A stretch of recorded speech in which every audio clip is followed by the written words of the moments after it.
Welcome to Talk Treatises. Today, we are opening the doors to a very specific, and I have to say, a somewhat dusty corner of the library. We are bypassing the usual suspects, Plato, Kant, Stoics, and we are pulling down a volume that sits very, very uncomfortably between biology and, mysticism. We're doing a deep dive into what some esoteric scholars have started to call green hermeticism. It's a real pleasure to be here, and uncomfortable is exactly the right word. The text we're unpacking today, it's a foundational observational treatise.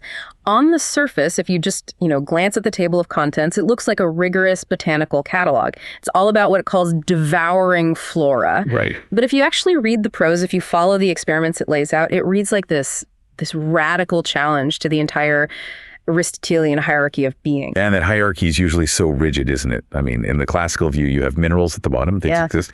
Then you get plants, which have life, the vegetative soul, but they don't have sensation. They don't feel. We're basically biological machines. Exactly. Then you have animals, which have sensation and movement. And then at the very top, you have humans with reason. It's a ladder, a very neat, very orderly ladder. And the rungs on that ladder are supposed to be solid. A plant does not just step up to the rung of an animal. It's a fixed category. But this treatise takes a sledgehammer to the rung, separating the plant from the beast. It suggests that the vegetative soul is, it's a mask. And that underneath it, there is this kind of silent animality just waiting to be acknowledged. We're focusing on a text that documents three specific entities: the sundew, which is Drosera, the Venus flytrap, Dionea, and the bladderwort, Utricularia. But the author doesn't just describe them as plants that eat bugs. The language is so intense, it feels less like a field guide and more like, an initiate's guide to a hidden world of silent will. And that's the mystery tradition context we have to keep in mind the whole time. The text positions this entire study as an intellectual problem. It's a riddle. It forces you, the reader, to ask these fundamental questions. Can a plant possess a stomach? Can a leaf possess a nervous system? Can the green world actually hunt? Because if the answer to any of those is yes, then our whole definition of soul or consciousness has to be completely rewritten. It just dissolves the boundary. And I think that brings us to the thesis statement for this deep dive. We read through the dense observations, the charts, the chemical analyses, and we had to distill this entire text into a single argument. It would have to be this. The text argues that through extreme sensitivity, the transmission of motor impulses, and the chemical miracle of digestion, the plant kingdom possesses a form of consciousness, or at least physiological capability, that was previously thought to be the exclusive domain of the animal. It's a massive claim, a huge claim, but what makes this text a treatise and not just, a fantasy is the sheer weight of empirical evidence the author provides. They don't just say the plant feels. Yeah. They prove it with a rigor that is, it's almost obsessive. So let's get into that. Let's unpack it. We have to start with the entity. The text spends the vast, vast majority of its pages analyzing the sundew, the Drosera rotundifolia. The alchemical protagonist of the whole work, if you will, the star of the show. The text introduces the Drosera not as some passive flower, but as a structure that's built for a very specific purpose. It's a small plant. You usually find it in bogs or on heaths. But the description focuses so intensely on the leaves. They're covered in these glandular hairs, but the author uses a very specific word. He never calls them hairs, he calls them tentacles. And language matters so much here. Hair implies something static, right? Like the hair on your arm or on a dog. Tentacle, that implies agency. It implies grasping. It implies intent.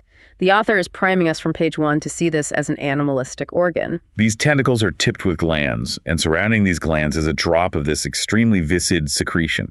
It glitters in the sun, which is where the name sundew comes from. But the text makes it crystal clear. This dew is a lie. It's a lure. It's the viscid secretion. And in a hermetic view, you could easily see this as the mercurial fluid, the substance that facilitates the transformation. It acts as both the bait and the snare. But the trap isn't just that it's sticky, it's not just flypaper. What happens when the trap is sprung is described as a ritual of inflection. This section of the text is incredibly detailed. The author describes the movement of these tentacles. So you have what he calls the marginal tentacles, the ones on the outer edge of the leaf. If a fly lands in the center, or if the glands in the center are stimulated in some way, these outer tentacles, they begin to move. And we are not talking about a rapid snap like the flytrap. This is a slow, deliberate hostility. It's menacing. The text notes that the tentacles can sweep through an angle of 180 degrees. 180 degrees. That's a full half circle. Yes. Just think about the geometry of that for a second. The tentacle is standing straight up, or maybe pointing outwards, and it bends all the way over to touch the very center of the leaf. And the text emphasizes again and again that this movement is precise. It's not some random flailing. The tentacles converge on the prey. They all point to the center. But here's the thing that really struck me when I was reading this. The part that feels like magic. The tentacles that move aren't always the ones that were actually touched. Precisely. This is the motor impulse. This is the central mystery. The text describes a scenario where only the glands in the very center of the leaf are touched, but the tentacles all the way out on the edge are the ones that move. This implies that a signal, an unseen command, is traveling through the body of the plant. And the text actually traces this path. It says the signal goes from the gland down the pedicel, which is the stalk of the tentacle. It travels across the cellular tissue of the leaf blade, and then it goes up the pedicels of the marginal tentacles to tell them to bend. Information is traveling. That is the key takeaway here. The text describes this as a wave of invisible communication. There are no nerves, there are no neurons as we would understand them in an animal, and yet the command "close the gates" is transmitted flawlessly across the leaf. It is a precursor to the concept of a nervous system, but it's built entirely out of vegetable tissue. It's something else. A silent network. And this leads us to the section that I think is probably the most rigorous part of the entire treatise, the section on discrimination and sensitivity. I've heard you call this the test of the soul. I do. I call it that because the author is essentially asking, how much does this plant actually perceive? In a lot of the mystery traditions, the soul is often defined by its ability to perceive and to discriminate, to know the difference between self and other, or in this case, food and stone. The experiments here are just wild. The author doesn't just poke it with his stick. They test the absolute limits of what seems physically possible. Let's talk about the particle of human hair. This is a masterclass in scientific methodology. The author takes a single human hair. They snip off a tiny, tiny fraction of it, and then they weigh it. The weight that's listed in the text is 178,740 of a grain. Try to look up what that is in modern metrics, and it's basically microscopic. It's a speck of dust. It is. And just to clarify the rigor here, the author didn't just drop it on the leaf. They placed it gently on the gland. They made sure there was no wind. They used a control group of leagues where they placed nothing. They were trying to rule out every single possible variable. And the result? The tentacle inflected. The gland felt the weight. 178,740th of a grain. It's an absurd number. To give you and the listener a sense of scale, the text offers a comparison to the human body. The tongue is one of the most sensitive parts of our anatomy. We use it to find a tiny fish bone in our food, to feel the texture of a drink. The text notes that if you place that exact same particle of hair on your tongue, you would feel absolutely nothing. So the plant is more sensitive than the human tongue. By orders of magnitude, it's not even close. The plant possesses a tactile sensitivity that exceeds our own. It is awake to the physical world in a way that we are simply not. But sensitivity alone isn't intelligence, right? I mean, a scientific scale is sensitive, but it's not smart. The text goes further. It talks about discrimination. And this is where that neat Aristotelian hierarchy really starts to crumble.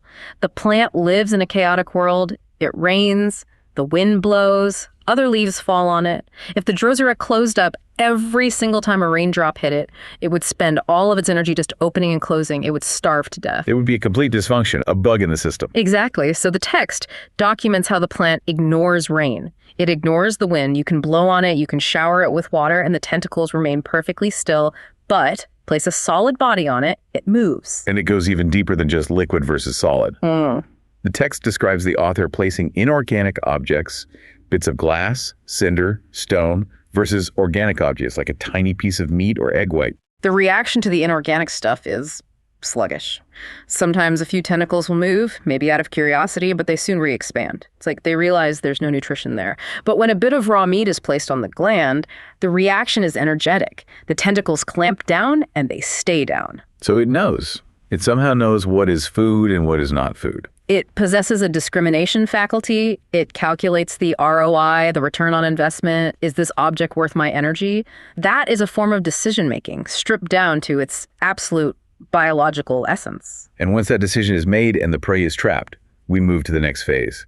The text describes this as the digestion process, but in our context, it really feels like the great work, the alchemical transmutation. It is the transformation of matter, absolutely. The text describes a chemical shift. When the glands are excited by nitrogenous matter, by protein, the character of the secretion changes. It is no longer just sticky goo, it becomes acidic.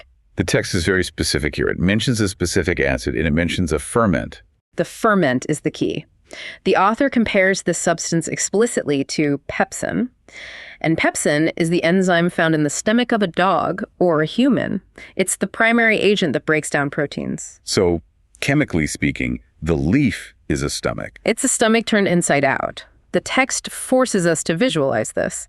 The plant performs the exact same chemical miracle that happens deep inside your gut, but it does it externally, out in the open, under the sky. It dissolves its prey. The list of things it can dissolve is, well, it's impressive and a little gruesome. The text lists albumin, muscle, fibrin, cartilage, basically all the building blocks of animal life. But the part that usually stops people in their tracks when they read this is the observation about bone and enamel. I remember reading that section. The author placed little bits of bone and even teeth on the leaves. And the secretion was potent enough to dissolve the fibrous basis of the bone. It made the bone flexible and soft. And with the teeth, it actually pitted the enamel. It etched the surface of a tooth. That is the stuff of nightmares. A flower that can etch teeth. It demonstrates the violence of the vegetative soul. We have this tendency to think of plants as benign, as peaceful. But this text shows that the only reason they don't eat us is because of scale. The chemistry is there. The intent is there. The plant dissolves the very structure of the animal to steal its nitrogen. It's the perfect inversion of the food chain. It's a visual element to this digestion that the text describes, which I found really difficult to visualize at first, but it's fascinating once you get it. The aggregation of protoplasm. Ah, yes. The inner mystery. This is where the text moves from the macroscopic leaf to the microscopic cell. The author puts the tentacle under a high-power microscope to see what is happening inside the life fluid of the plant itself. And normally the cells are filled with this purple fluid. It's described as homogeneous. Yeah. It's just purple juice. Okay. Uniform, calm, quiescent. But when the gland is touched or when digestion begins, that fluid changes completely. The text describes a phenomenon called aggregation. Yeah. The fluid separates. It breaks apart into these small, swirling masses of darker purple protoplasm. And they move. They swirl. They merge together. They divide. The text describes it almost like a weather system or like the movement of an amoeba. The inside of the cell becomes turbulent. And the text links this explicitly to the motor impulse, doesn't it? Yes. The author argues that this visible turbulence is the physical manifestation of the signal that's traveling through the leaf. It's the will of the plant made visible at the cellular level. And the comparison the text makes. It compares this aggregated protoplasm to the sarcode or the muscle tissue of an animal when it contracts. That is the bridge. That's the whole point. The author is saying, look at this protoplasm swirling in this leaf. Now look at the muscle fiber of a man as it tenses. The fundamental stuff of life is the same. It is behaving in the exact same way. It confirms the unity of life. That concept of unity gets pushed to its absolute limit in the next section. The text treats the plant not just as a stomach, but as a patient. Or maybe a drug addict. We have to talk about the poisons. This is the most chemically dense part of the treatise, for sure. But philosophically, it is the smoking gun. The author wants to know if the plant's nervous system, so to speak, reacts to the same things that affect an animal's nervous system. They start with ammonia. The ammonia mysteries. The text reveals that Drosera has a hypersensitivity to salts of ammonia. It craves them. The numbers here are even crazier than the hair weight. They are baffling. They don't seem real. The text calculates the absolute limit of sensitivity. It states that a dose of phosphate of ammonia as small as 1/20,000,000th, that's 1/20,000,000 of a grain, is sufficient to trigger the motor impulse. 1/20,000,000th. That's getting down to the molecular level, isn't it? It implies the plant isn't just feeling the chemical, it's smelling it or tasting it with a precision that rivals the most advanced spectroscopy of that era. The plant perceives the chemical signature of nutrition at a distance of probability that is almost zero. It's a perfect detector. But then the author raids the medicine cabinet. They start dosing the plant with the whole pharmacopoeia. They want to see if the plant has a constitution. If it reacts to things that have no nutritional value, but have a physiological effect. The cobra venom experiment really stood out to me. It should. It's a shocking result. Cobra venom is a powerful neurotoxin. It arrests the nervous system of higher animals. It stops the heart, stops breathing. It's deadly. So the author applies this deadly venom to the sundew. And what happens? It doesn't die. In fact, it's the opposite. The text details that the venom stimulates the protoplasm into rapid energetic motion. The plant absorbed it. It treats the snake venom as a powerful stimulant, a very rich protein meal. So the poison that kills the man feeds the weed. It highlights the profound alien nature of the plant's physiology in that moment. But then the text flips the script. It uses strychnine and nicotine. Classic alkaloids. Very potent in animals. And these trigger the tentacles. They cause the plant to spasm, essentially, very much like they would cause convulsions in a mammal. But the clincher, the one that really sells the animal soul idea, is the anesthetics, chloroform and ether. This is the experiment that I think would have frightened the Victorian reader the most. The author takes the plant and exposes it to chloroform vapor under a bell jar. And the plant passes out. Narcotized is the word the text uses. The plant loses all its sensitivity. You can touch the glands, you can put meat on them, absolutely nothing. The motor impulse is silenced. The plant is in a state of suspended animation. And then what? As the vapor dissipates, the plant recovers. It wakes up. Its sensitivity slowly returns. See, that is profound. I mean, if a plant can be anesthetized, then it implies there is something to anesthetize. You cannot anesthetize a stone. You cannot anesthetize a table. You can only anesthetize a sentient system. Yeah. If the same chemical that shuts down the consciousness of a human being also shuts down the sensitivity of a sundew, then the underlying mechanism must be shared. It just destroys the idea that we are special, that our consciousness is some unique miracle. We're just bundles of protoplasm that can be knocked out by ether, just like the moss in a bog. It connects us. It forces us to recognize a kind of brotherhood with the bog. So we spent a lot of time on the Drosera, which is really the chemist of the group. But the text also covers the Dionea, the Venus flytrap, and the utricularia, the bladderwort, and we can't ignore them because they represent these different archetypes of the devouring flora. Absolutely. If Drosera is the chemist or the strangler, Dionea is the electrician, the engineer. The text focuses on the speed here. Drosera is slow and methodical. Dionea is fast. Rapid movement. The trap of the Venus flytrap is a bear trap. It's mechanical, it has 2 lobes, and on the surface of these lobes there are the sensitive filaments. There are usually 3 of them on each lobe, right? 3 delicate triggers. And here again, we see the plant's intelligence, or at least its incredible programming. The text notes that if you touch one filament just once, nothing happens. It ignores you. Why? Because a single touch could be a falling leaf. It could be a raindrop. It could be a random insect just passing by without stopping. It's noise. It's a false positive. But if you touch it twice, snap. Or if you touch 2 different filaments in quick succession. The text implies a form of short-term memory. The plant remembers the first touch for a certain window of time. If a second touch occurs within that window, it triggers the trap. It counts to 2. And the text hints at the mechanism being electrical, not just mechanical. Yes. It describes something like a current running through the leaf. When the triggers are hit in the right sequence, it releases a tension, almost like a spring, but it's controlled by an electrical discharge that alters the Kerger pressure in the cells almost instantly. So we have the chemical trap, the electrical trap, and then we have the utricularia, the bladderwort. This one feels like pure diabolical engineering. It's underwater, for one thing. It is a subaquatic nightmare engine. The utricularia doesn't use sticky glue, and it doesn't use a snapping jaw. It uses a vault. The text describes these little bladders. They're tiny hollow chambers hanging from the plant in the water. And the mechanism is negative pressure. This is pure physics. The plant actively pumps the water out of the bladder. The walls of the bladder cave in slightly. It creates a vacuum inside the chamber. It is a loaded gun just waiting to be fired. And a trigger. There is a valve, a little trap door that is hermetically sealed by a sort of mucilage, and there are sensitive hairs near this entrance. When a tiny crustacean or a water flea or a larva swims by and just brushes those hairs, the text says it happens too fast for the human eye to follow. It breaks the seal. Because of the powerful vacuum inside, the water rushes in instantly to fill the void, and it carries the prey with it. One moment the larva is outside, the next it is sealed inside the vault. And a door. The valve. The valve opens only inwards. Once the pressure equalizes, the door snaps shut again. It is the gate of no return. You cannot push it open from the inside. The digestion here is different too, isn't it? The text makes a clear distinction. Drosera pours out acid. Did Utricularia do that? The text suggests Utricularia is more of a tomb than a stomach. It relies largely on the natural decay of the victim in the water, or perhaps a much slower, less active absorption. It mentions these structures called quadrifid processes. Quadrifid process. Four-armed internal hairs that line the inside of the bladder. They look like little crosses under a microscope.